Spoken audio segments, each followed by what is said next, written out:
안녕하세요. 저는 춘천 한마음교회에서 온 서수지입니다. 저는 하나님이 살아계실까, 그리고 예수님이 왜 하나님이신가 이걸 고민했는데요. 저는 모태신앙이어서 어렸을 때는 당연하게 이걸 받아들였어요. 근데 머리가 점점 크니까 의문이 점점 들더라고요. 왜 예수님이 하나님이고 하나님이 살아계신 걸 어떻게 할 수 있을까? 저는 이 질문의 답을 저의 뜨거운 마음에서 찾으려고 했어요. 저는 중학교 1학년 때 처음으로 대형 연합 수련회에 참석했어요. 그때 패션 오브 크라이스트라는 영화를 봤는데요. 예수님이 저의 죄를 위해 처참하게 돌아가시는 거예요. 이야, 하나님이 나를 이렇게 사랑하셨구나, 나 이렇게 사랑하셨구나 하니까 막 감격이 되고 눈물이 나더라고요. 하나님이 정말 살아계시다 그런 생각이 들더라고요. 그런데 집으로 돌아오니까 며칠이 지나지 않아서 언제 그랬냐는 듯이 마음이 식어지는 거예요. 또 많은 부흥회와 수련회를 참석해봐도 길면 3일, 짧으면 하루 만에 모든 마음이 식어지더라고요. 그래서 어떻게 하면 이 뜨거운 마음과 감격을 유지할 수 있을까, 이게 항상 고민이었어요. 그러던 중에 학교에서 어떤 시를 배우게 됐는데 그 시는 부처를 사랑하는 마음을 표현한 한 불자의 시였어요.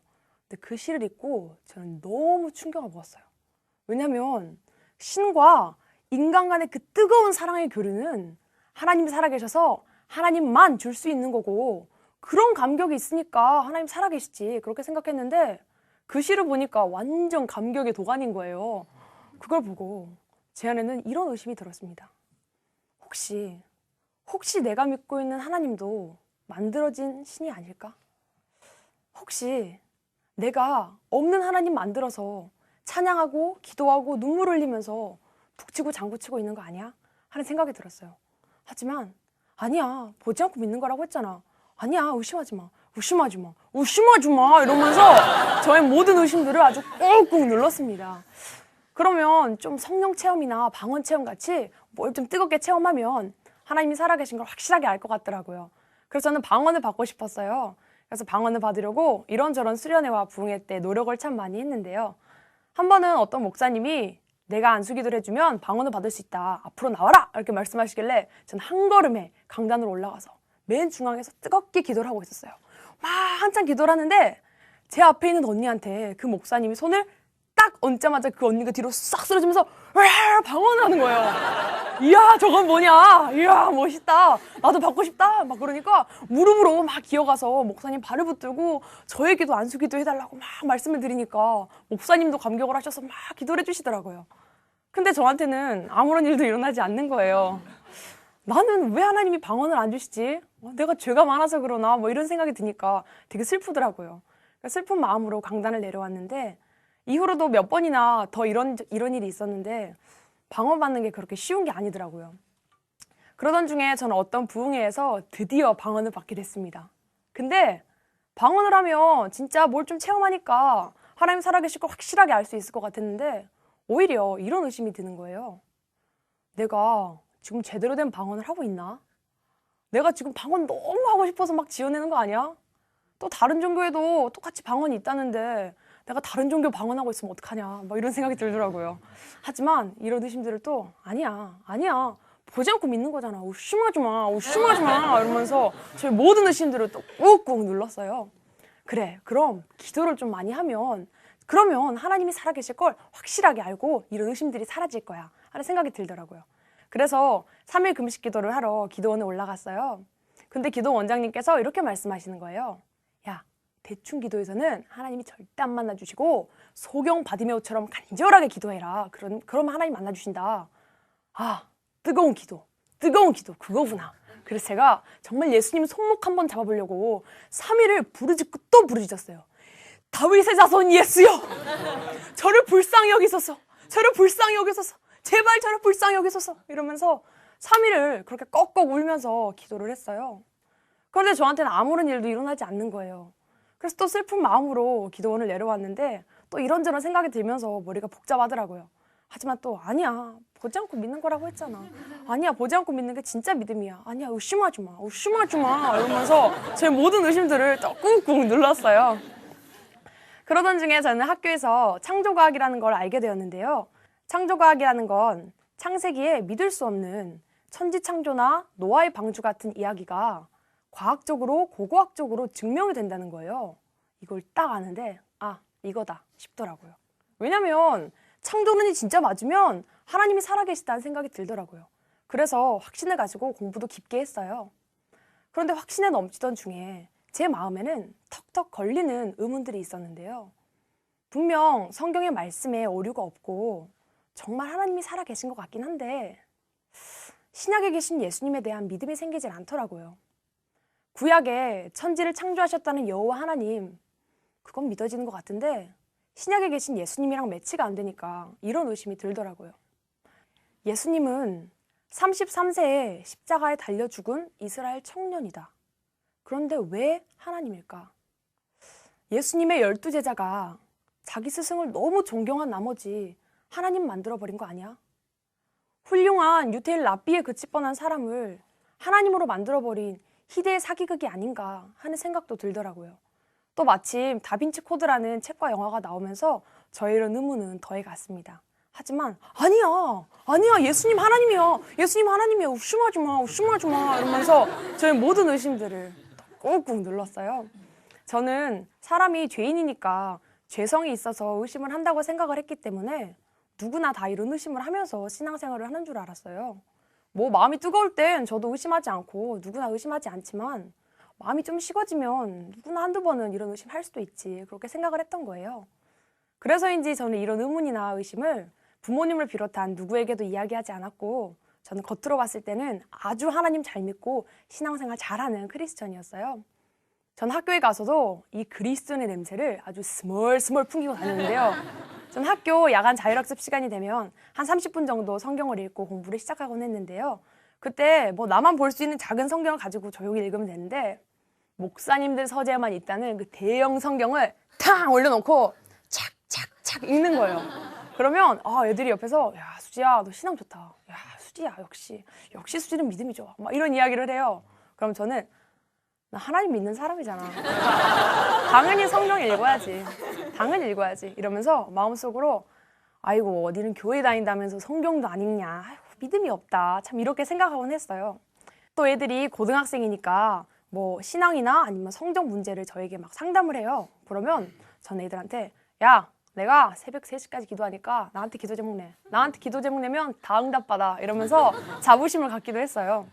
저는 그러면서도 매일매일 큐티를 하고 신앙서적도 참 열심히 읽었는데요.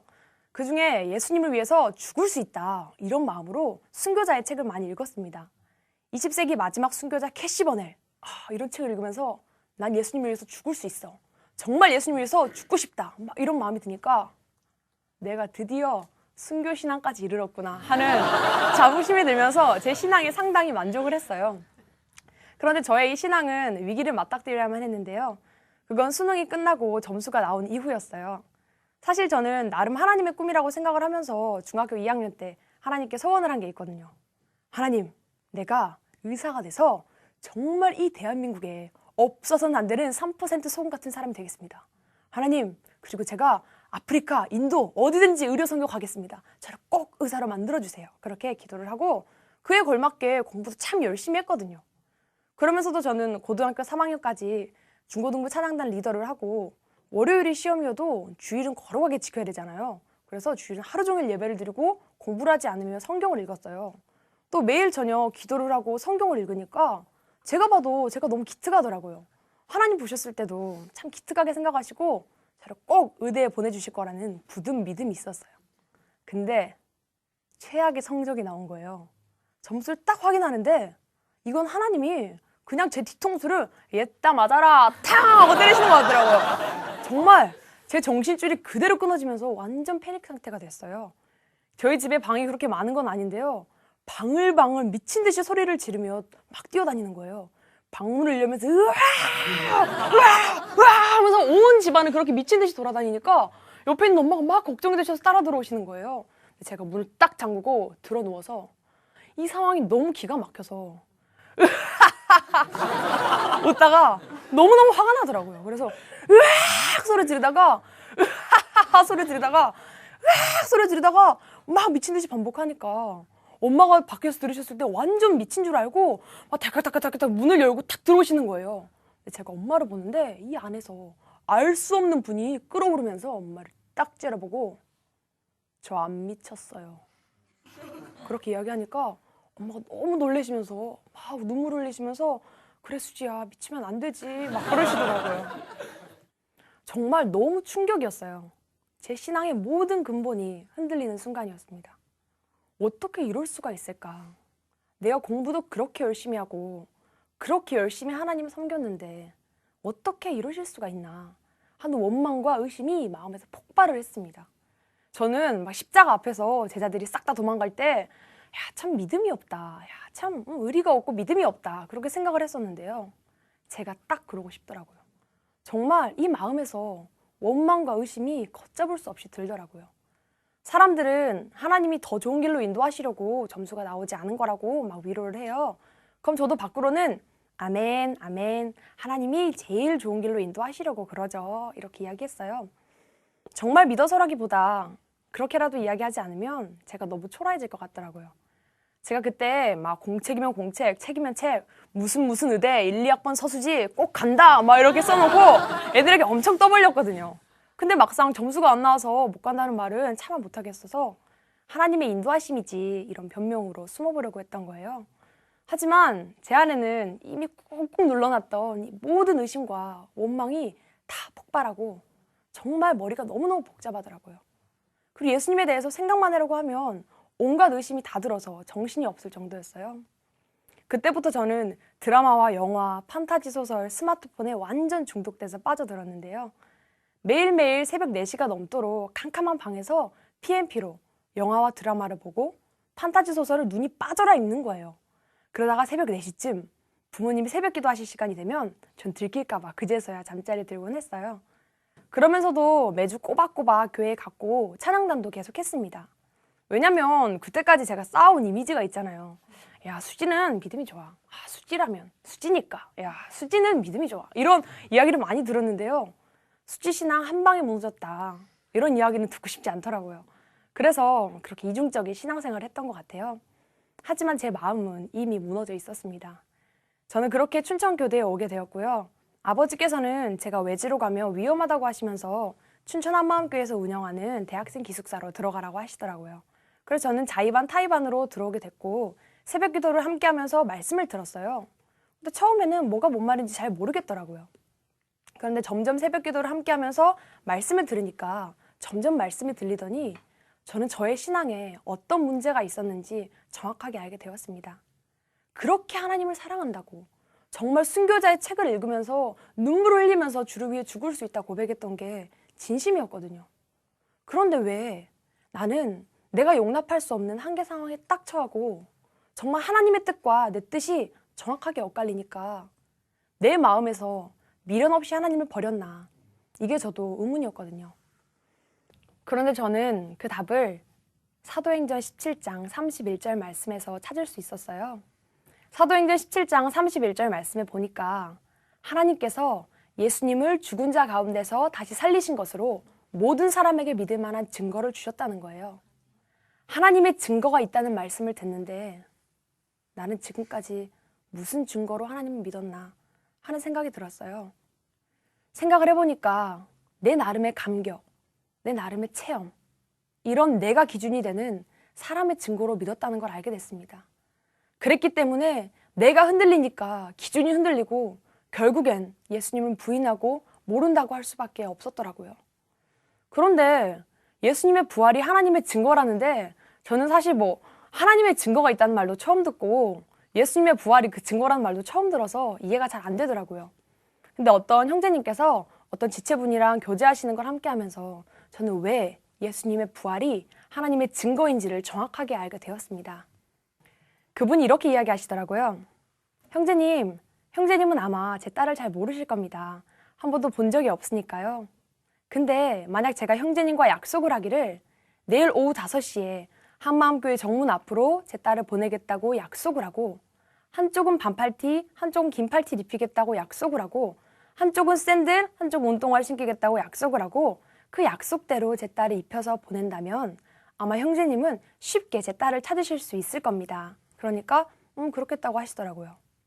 그런데 하나님께서도 하나님의 아들을 이 땅에 보내실 때 그냥 보내신 게 아니라 약속대로 보내셨다는 거예요. 그리고 그 약속이 구약 성경에 가득 기록이 되어 있다는 거예요. 구약 성경의 많은 예언들이 하나님의 약속이라는 거예요. 그러면 그 많은 약속들 중에 하나님이 오셨다, 이거를 단번에 알 수 있게 하는 그런 약속이 있을 거고, 그 약속이 정말 이루어졌는지가 중요하겠더라고요. 그런데 하나님께서는 그 누구도 흉내낼 수 없는 독보적인 약속을 하셨더라고요. 하나님이 이 땅에 오셔야만 이루어질 수 있는 약속을 하셨더라고요. 그게 바로 죽음을 이기는 부활의 예언이었습니다. 구약 성경에 보니까 모든 사람은 죽고 썩는데 주의 거룩한 자는 썩지 않는다는 말씀이 기록되어 있고, 사망을 영원히 멸하실 거라는 말씀이 기록되어 있더라고요. 그리고 그 말씀대로 예수님께서 죽으시고 3일 만에 죽음을 뚫고 부활하셔서 그 예언을 이루셨다는 거예요. 예수님이 성경대로 부활하셨다. 저는 이게 역사적인 사건인 것도 알게 되었어요. 만약 이게 거짓말이었다면 제자들이 자기들이 만들어낸 거짓말에 생명을 걸면서까지 부활을 증거했을 리가 없잖아요. 예수님이 성경대로 부활하셨다. 저는 그 말을 그 형제님한테 들었는데요.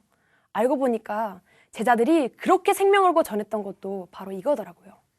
사도행전 2장에도 보니까 베드로가 유대인에게 똑같이 이야기하더라고요. 너희가 십자가에 못 박은 이 예수를 하나님이 주와 그리스도가 되게 하셨다. 이 예수를 하나님이 살리신지라. 우리가 이 일의 증인이라. 이렇게 이야기하는데 듣는 유대인들이 다 어쩔 줄 몰라 하면서 막 회개를 하는 거예요. 왜냐하면 그 사람들은 이 부활이라고 하는 게 보통 사건이 아닌 걸 알았던 거예요. 부활하는 분은 약속대로 오신 하나님이라는 건 그 누구보다도 유대인이 가장 잘 알았는데 자기들이 죽인 예수님이 부활했다 그러니까 난리가 난 거예요. 정말 이 부활은 보통 사건이 아니었습니다. 그냥 기독교의 핵심 교리 중에 하나, 이렇게 넘어갈 수 있는 것도 아니었어요.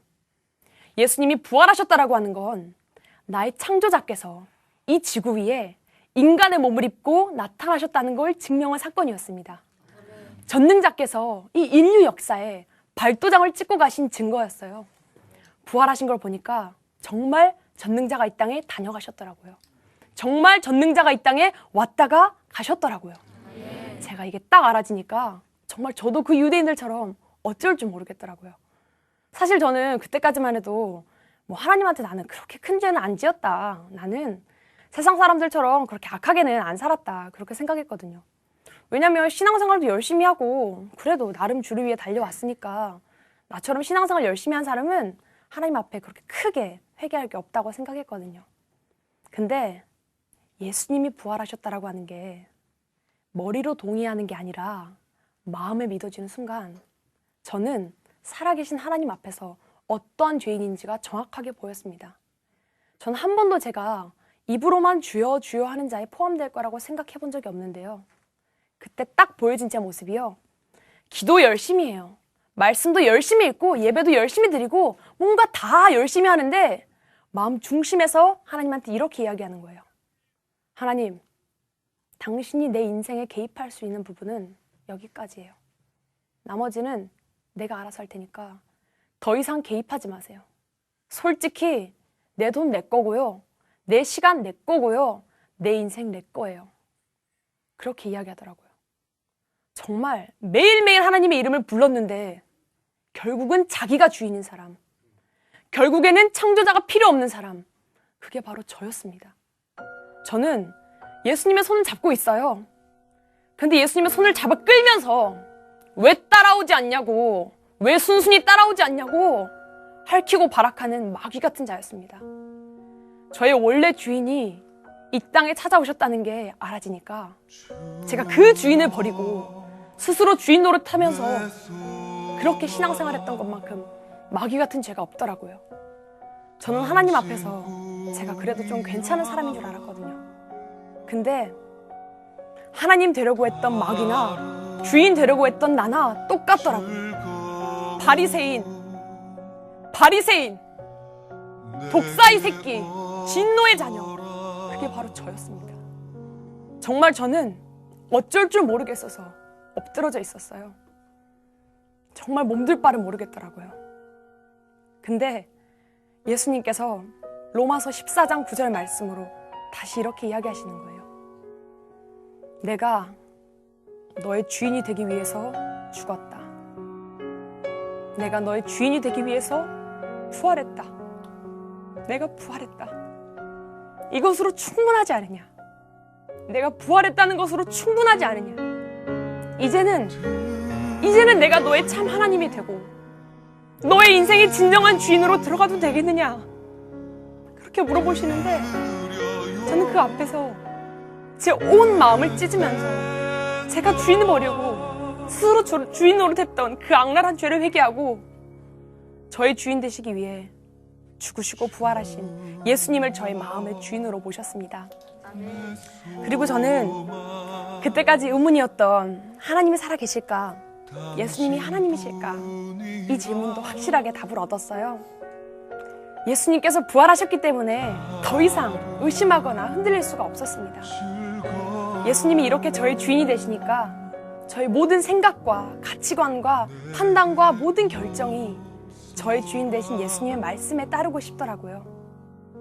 예수님께서 부활하시고 승천하시기 전에 제자들에게 부활의 증인이 되라 하는 말씀을 하셨더라고요.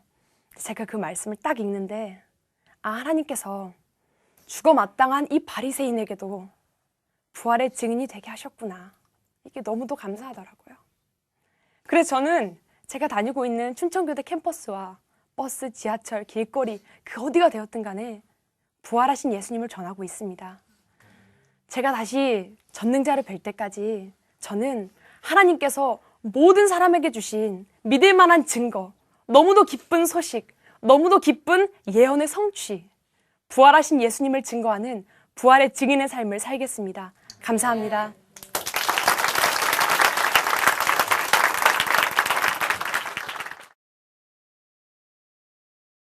하고 싶어서 막 지어내는 거 아니야? 또 다른 종교에도 똑같이 방언이 있다는데 내가 다른 종교 방언하고 있으면 어떡하냐 막 이런 생각이 들더라고요.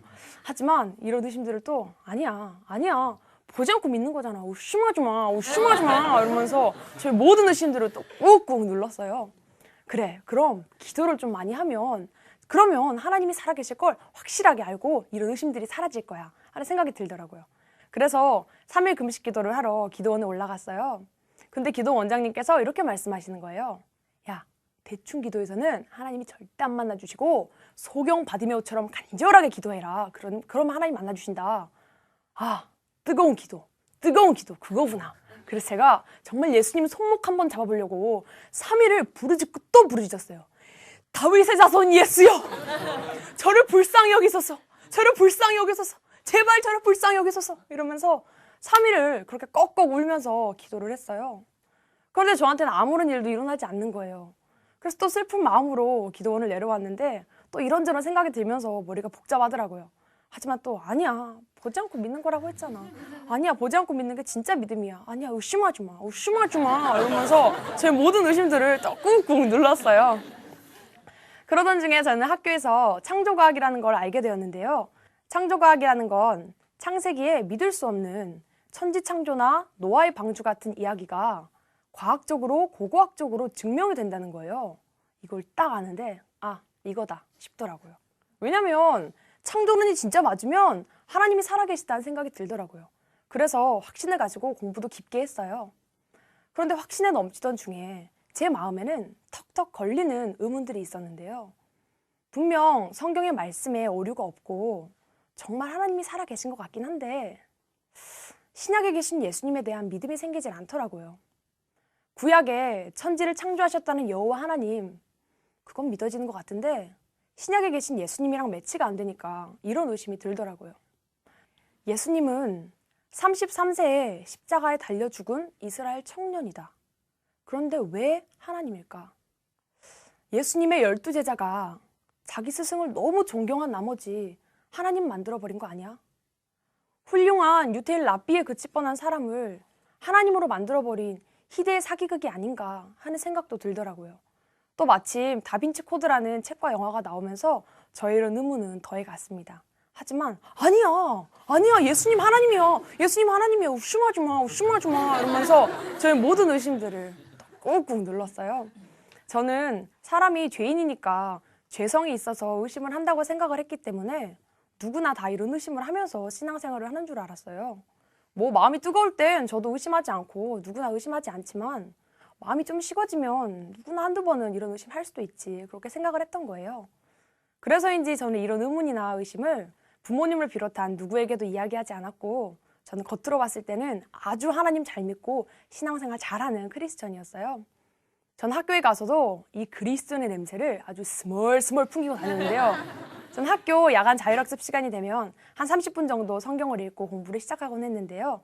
그때 뭐 나만 볼 수 있는 작은 성경을 가지고 조용히 읽으면 되는데 목사님들 서재에만 있다는 그 대형 성경을 탕 올려놓고 착착착 읽는 거예요. 그러면 애들이 옆에서 야 수지야 너 신앙 좋다. 야 수지야 역시 수지는 믿음이 좋아. 막 이런 이야기를 해요. 그럼 저는 나 하나님 믿는 사람이잖아. 당연히 성경 읽어야지. 당연히 읽어야지. 이러면서 마음속으로 하는 거예요. 구약 성경의 많은 예언들이 하나님의 약속이라는 거예요. 그러면 그 많은 약속들 중에 하나님이 오셨다. 이거를 단번에 알 수 있게 하는 그런 약속이 있을 거고 그 약속이 정말 이루어졌는지가 중요하겠더라고요. 그런데 하나님께서는 그 누구도 흉내낼 수 없는 독보적인 약속을 하셨더라고요. 하나님이 이 땅에 오셔야만 이루어질 수 있는 약속을 하셨더라고요. 그게 바로 죽음을 이기는 부활의 예언이었습니다. 구약 성경에 보니까 모든 사람은 죽고 썩는데 주의 거룩한 자는 썩지 않는다는 말씀이 기록되어 있고 사망을 영원히 멸하실 거라는 말씀이 기록되어 있더라고요. 그리고 그 말씀대로 예수님께서 죽으시고 3일 만에 죽음을 뚫고 부활하셔서 그 예언을 이루셨다는 거예요. 예수님이 성경대로 부활하셨다. 저는 이게 역사적인 사건인 것도 알게 되었어요. 만약 이게 거짓말이었다면 제자들이 자기들이 만들어낸 거짓말에 생명을 걸면서까지 부활을 증거했을 리가 없잖아요. 예수님이 성경대로 부활하셨다. 저는 그 말을 그 형제님한테 들었는데요. 알고 보니까 제자들이 그렇게 생명을 걸고 전했던 것도 바로 이거더라고요. 사도행전 2장에도 보니까 베드로가 유대인에게 똑같이 이야기하더라고요. 너희가 십자가에 못 박은 이 예수를 하나님이 주와 그리스도가 되게 하셨다. 이 예수를 하나님이 살리신지라 우리가 이 일의 증인이라 이렇게 이야기하는데 듣는 유대인들이 다 어쩔 줄 몰라 하면서 막 회개를 하는 거예요. 왜냐하면 그 사람들은 이 부활이라고 하는 게 보통 사건이 아닌 걸 알았던 거예요. 부활하는 분은 약속대로 오신 하나님이라는 건 그 누구보다도 유대인이 가장 잘 알았는데 자기들이 죽인 예수님이 부활했다 그러니까 난리가 난 거예요. 정말 이 부활은 보통 사건이 아니었습니다. 그냥 기독교의 핵심 교리 중에 하나 이렇게 넘어갈 수 있는 것도 아니었어요. 예수님이 부활하셨다라고 하는 건 나의 창조자께서 이 지구 위에 인간의 몸을 입고 나타나셨다는 걸 증명한 사건이었습니다. 전능자께서 이 인류 역사에 발도장을 찍고 가신 증거였어요. 부활하신 걸 보니까 정말 전능자가 이 땅에 다녀가셨더라고요. 정말 전능자가 이 땅에 왔다가 가셨더라고요. 제가 이게 딱 알아지니까 정말 저도 그 유대인들처럼 어쩔 줄 모르겠더라고요. 사실 저는 그때까지만 해도 뭐 하나님한테 나는 그렇게 큰 죄는 안 지었다. 나는 세상 사람들처럼 그렇게 악하게는 안 살았다. 그렇게 생각했거든요. 왜냐면 신앙생활도 열심히 하고 그래도 나름 주를 위해 달려왔으니까 나처럼 신앙생활 열심히 한 사람은 하나님 앞에 그렇게 크게 회개할 게 없다고 생각했거든요. 근데 예수님이 부활하셨다라고 하는 게 머리로 동의하는 게 아니라 마음에 믿어지는 순간 저는 살아계신 하나님 앞에서 어떠한 죄인인지가 정확하게 보였습니다. 전 한 번도 제가 입으로만 주여 주여 하는 자에 포함될 거라고 생각해 본 적이 없는데요. 그때 딱 보여진 제 모습이요. 기도 열심히 해요. 말씀도 열심히 읽고 예배도 열심히 드리고 뭔가 다 열심히 하는데 마음 중심에서 하나님한테 이렇게 이야기하는 거예요. 하나님, 당신이 내 인생에 개입할 수 있는 부분은 여기까지예요. 나머지는 내가 알아서 할 테니까 더 이상 개입하지 마세요. 솔직히 내 돈 내 거고요. 내 시간 내 거고요. 내 인생 내 거예요. 그렇게 이야기하더라고요. 정말 매일매일 하나님의 이름을 불렀는데 결국은 자기가 주인인 사람. 결국에는 창조자가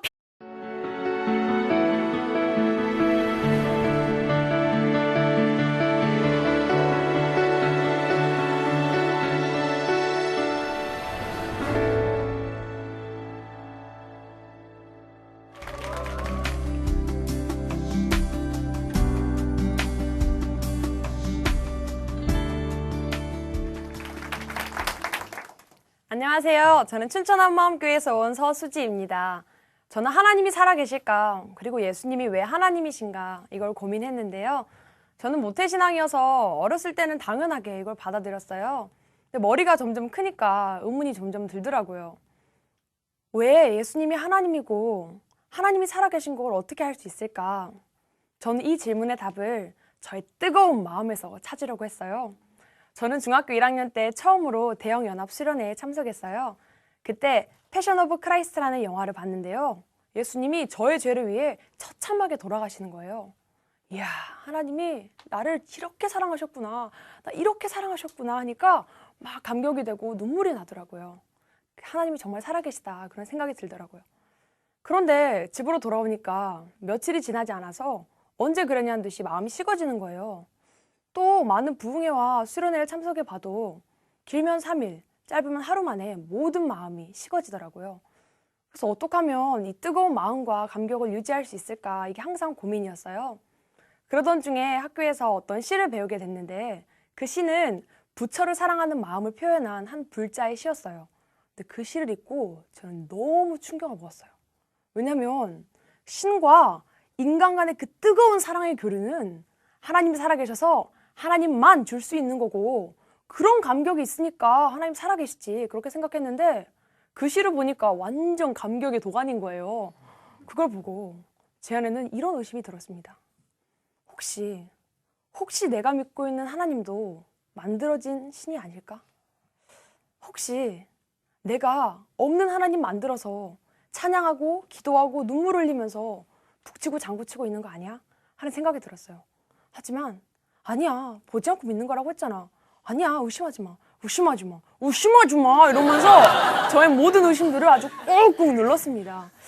그러면 좀 성령 체험이나 방언 체험 같이 뭘 좀 뜨겁게 체험하면 하나님이 살아계신 걸 확실하게 알 것 같더라고요. 그래서 저는 방언을 받고 싶었어요. 그래서 방언을 받으려고 이런저런 수련회와 부흥회 때 노력을 참 많이 했는데요. 한 번은 어떤 목사님이 내가 안수기도를 해주면 방언을 받을 수 있다, 앞으로 나와라, 이렇게 말씀하시길래 저는 한 걸음에 강단으로 올라가서 맨 중앙에서 뜨겁게 기도를 하고 있었어요. 막 한참 기도를 하는데 제 앞에 있는 언니한테 그 목사님이 손을 딱 얹자마자 그 언니가 뒤로 싹 쓰러지면서 방언을 하는 거예요. 이야, 저건 뭐냐, 이야, 멋있다, 나도 받고 싶다, 막 그러니까 무릎으로 막 기어가서 목사님 발을 붙들고 저에게도 안수기도 해달라고 막 말씀을 드리니까 목사님도 감격을 하셔서 막 기도를 해주시더라고요. 근데 저한테는 아무런 일도 일어나지 않는 거예요. 나는 왜 하나님이 방언을 안 주시지? 내가 죄가 많아서 그러나, 뭐 이런 생각이 드니까 되게 슬프더라고요. 슬픈 마음으로 강단을 내려왔는데 이후로도 몇 번이나 더 이런 일이 있었는데 방언 받는 게 그렇게 쉬운 게 아니더라고요. 그러던 중에 저는 어떤 부흥회에서 드디어 방언을 받게 됐습니다. 근데 방언을 하면 진짜 뭘 좀 체험하니까 하나님 살아계실 걸 확실하게 알 수 있을 것 같았는데 오히려 이런 의심이 드는 거예요. 내가 지금 제대로 된 방언을 하고 있나? 내가 지금 방언 너무... 아이고, 어디는 교회 다닌다면서 성경도 안 읽냐? 아이고, 믿음이 없다. 참 이렇게 생각하곤 했어요. 또 애들이 고등학생이니까 뭐 신앙이나 아니면 성적 문제를 저에게 막 상담을 해요. 그러면 전 애들한테 야, 내가 새벽 3시까지 기도하니까 나한테 기도 제목 내. 나한테 기도 제목 내면 다 응답받아. 이러면서 자부심을 갖기도 했어요. 저는 그러면서도 매일매일 큐티를 하고 신앙서적도 참 열심히 읽었는데요. 그중에 예수님을 위해서 죽을 수 있다, 이런 마음으로 순교자의 책을 많이 읽었습니다. 20세기 마지막 순교자 캐시버넬, 이런 책을 읽으면서 난 예수님을 위해서 죽을 수 있어, 정말 예수님을 위해서 죽고 싶다, 막 이런 마음이 드니까 내가 드디어 순교신앙까지 이르렀구나 하는 자부심이 들면서 제 신앙에 상당히 만족을 했어요. 그런데 저의 이 신앙은 위기를 맞닥뜨려야만 했는데요. 그건 수능이 끝나고 점수가 나온 이후였어요. 사실 저는 나름 하나님의 꿈이라고 생각을 하면서 중학교 2학년 때 하나님께 소원을 한 게 있거든요.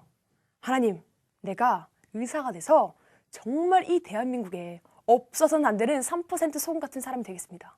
하나님, 그리고 제가 아프리카, 인도 어디든지 의료 선교 가겠습니다. 저를 꼭 의사로 만들어주세요. 그렇게 기도를 하고 그에 걸맞게 공부도 참 열심히 했거든요. 그러면서도 저는 고등학교 3학년까지 중고등부 찬양단 리더를 하고 월요일이 시험이어도 주일은 거룩하게 지켜야 되잖아요. 그래서 주일은 하루 종일 예배를 드리고 공부를 하지 않으면 성경을 읽었어요. 또 매일 저녁 기도를 하고 성경을 읽으니까 제가 봐도 제가 너무 기특하더라고요. 하나님 보셨을 때도 참 기특하게 생각하시고 저를 꼭 의대에 보내주실 거라는 굳은 믿음이 있었어요. 근데 최악의 성적이 나온 거예요. 점수를 딱 확인하는데 이건 하나님이 그냥 제 뒤통수를 얘따 맞아라 탕 하고 때리시는 것 같더라고요. 정말 제 정신줄이 그대로 끊어지면서 완전 패닉 상태가 됐어요. 저희 집에 방이 그렇게 많은 건 아닌데요. 방울방울 미친 듯이 소리를 지르며 막 뛰어다니는 거예요. 방문을 열면서 으아! 으아! 으아! 하면서 온 집안을 그렇게 미친 듯이 돌아다니니까 옆에 있는 엄마가 막 걱정이 되셔서 따라 들어오시는 거예요. 제가 문을 딱 잠그고 들어 누워서 이 상황이 너무 기가 막혀서 웃다가 너무너무 화가 나더라고요. 그래서 으악 소리 지르다가 으하하하 소리 지르다가 으악 소리 지르다가 막 미친 듯이 반복하니까 엄마가 밖에서 들으셨을 때 완전 미친 줄 알고 막 달칵달칵달칵 문을 열고 탁 들어오시는 거예요. 근데 제가 엄마를 보는데 이 안에서 알 수 없는 분이 끓어오르면서 엄마를 딱 째려보고 저 안 미쳤어요. 그렇게 이야기하니까 엄마가 너무 놀라시면서 막 눈물 흘리시면서 그래 수지야 미치면 안 되지 막 그러시더라고요. 정말 너무 충격이었어요. 제 신앙의 모든 근본이 흔들리는 순간이었습니다. 어떻게 이럴 수가 있을까? 내가 공부도 그렇게 열심히 하고 그렇게 열심히 하나님 섬겼는데 어떻게 이러실 수가 있나 하는 원망과 의심이 마음에서 폭발을 했습니다. 저는 막 십자가 앞에서 제자들이 싹 다 도망갈 때 야, 참 믿음이 없다. 야, 참 의리가 없고 믿음이 없다. 그렇게 생각을 했었는데요. 제가 딱 그러고 싶더라고요. 정말 이 마음에서 원망과 의심이 걷잡을 수 없이 들더라고요. 사람들은 하나님이 더 좋은 길로 인도하시려고 점수가 나오지 않은 거라고 막 위로를 해요. 그럼 저도 밖으로는 아멘, 아멘. 하나님이 제일 좋은 길로 인도하시려고 그러죠. 이렇게 이야기했어요. 정말 믿어서라기보다 그렇게라도 이야기하지 않으면 제가 너무 초라해질 것 같더라고요. 제가 그때 막 공책이면 공책, 책이면 책, 무슨 의대 1, 2학번 서수지 꼭 간다 막 이렇게 써놓고 애들에게 엄청 떠벌렸거든요. 근데 막상 점수가 안 나와서 못 간다는 말은 차마 못하겠어서 하나님의 인도하심이지 이런 변명으로 숨어보려고 했던 거예요. 하지만 제 안에는 이미 꾹꾹 눌러놨던 이 모든 의심과 원망이 다 폭발하고 정말 머리가 너무너무 복잡하더라고요. 그리고 예수님에 대해서 생각만 하려고 하면 온갖 의심이 다 들어서 정신이 없을 정도였어요. 그때부터 저는 드라마와 영화, 판타지 소설, 스마트폰에 완전 중독돼서 빠져들었는데요.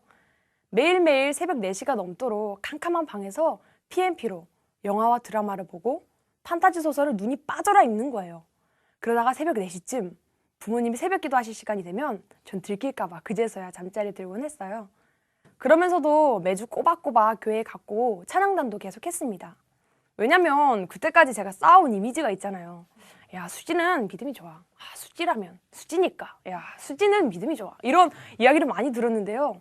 수지 신앙 한 방에 무너졌다. 이런 이야기는 듣고 싶지 않더라고요. 그래서 그렇게 이중적인 신앙생활을 했던 것 같아요.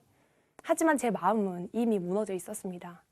저는 그렇게 춘천교대에 오게 되었고요. 아버지께서는 제가 외지로 가면 위험하다고 하시면서 춘천 한마음교회에서 운영하는 대학생 기숙사로 들어가라고 하시더라고요. 그래서 저는 자의반 타의반으로 들어오게 됐고 새벽 기도를 함께 하면서 말씀을 들었어요. 근데 처음에는 뭐가 뭔 말인지 잘 모르겠더라고요. 그런데 점점 새벽 기도를 함께 하면서 말씀을 들으니까 점점 말씀이 들리더니 저는 저의 신앙에 어떤 문제가 있었는지 정확하게 알게 되었습니다. 그렇게 하나님을 사랑한다고 정말 순교자의 책을 읽으면서 눈물을 흘리면서 주를 위해 죽을 수 있다 고백했던 게 진심이었거든요. 그런데 왜 나는 내가 용납할 수 없는 한계 상황에 딱 처하고 정말 하나님의 뜻과 내 뜻이 정확하게 엇갈리니까 내 마음에서 미련 없이 하나님을 버렸나, 이게 저도 의문이었거든요. 그런데 저는 그 답을 사도행전 17장 31절 말씀에서 찾을 수 있었어요. 사도행전 17장 31절 말씀에 보니까 하나님께서 예수님을 죽은 자 가운데서 다시 살리신 것으로 모든 사람에게 믿을 만한 증거를 주셨다는 거예요. 하나님의 증거가 있다는 말씀을 듣는데 나는 지금까지 무슨 증거로 하나님을 믿었나 하는 생각이 들었어요. 생각을 해보니까 내 나름의 감격, 내 나름의 체험, 이런 내가 기준이 되는 사람의 증거로 믿었다는 걸 알게 됐습니다. 그랬기 때문에 내가 흔들리니까 기준이 흔들리고 결국엔 예수님은 부인하고 모른다고 할 수밖에 없었더라고요. 그런데 예수님의 부활이 하나님의 증거라는데 저는 사실 하나님의 증거가 있다는 말도 처음 듣고 예수님의 부활이 그 증거라는 말도 처음 들어서 이해가 잘 안 되더라고요. 근데 어떤 형제님께서 어떤 지체분이랑 교제하시는 걸 함께 하면서 저는 왜 예수님의 부활이 하나님의 증거인지를 정확하게 알게 되었습니다. 그분이 이렇게 이야기하시더라고요. 형제님은 아마 제 딸을 잘 모르실 겁니다. 한 번도 본 적이 없으니까요. 근데 만약 제가 형제님과 약속을 하기를 내일 오후 5시에 한마음교회 정문 앞으로 제 딸을 보내겠다고 약속을 하고 한쪽은 반팔티, 한쪽은 긴팔티 입히겠다고 약속을 하고 한쪽은 샌들, 한쪽은 운동화를 신기겠다고 약속을 하고 그 약속대로 제 딸을 입혀서 보낸다면 아마 형제님은 쉽게 제 딸을 찾으실 수 있을 겁니다. 그러니까 그렇겠다고 하시더라고요.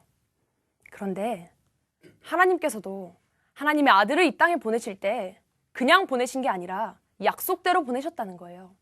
그리고 그 약속이 구약 성경에 가득 기록이 되어 있다는 거예요.